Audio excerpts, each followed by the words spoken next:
अस्सलाम वालेकुम वरहमतुल्लाहि वबरकातुहू। तो आज हमारी मुलाकात हो गई है फयाज़ भाई से। फयाज़ भाई अस्सलाम वालेकुम। जी वालेकुम अस्सलाम। जी खैरियत से हैं? अल्हम्दुलिल्लाह।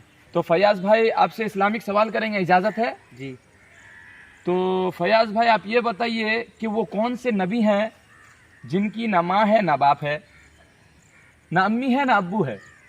हज़रत आदम अलैहिस्सलाम। जी बिल्कुल सही जवाब।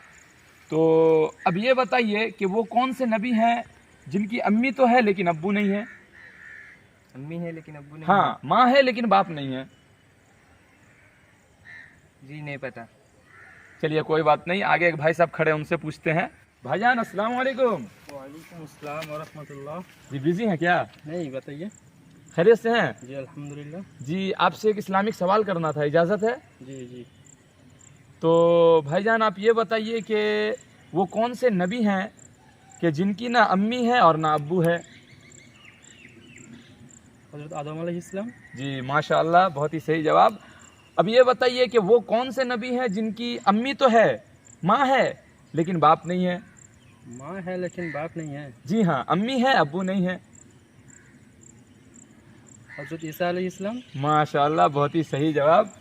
तो क्या आप लोगों को पहले से पता था? कमेंट में बताइए।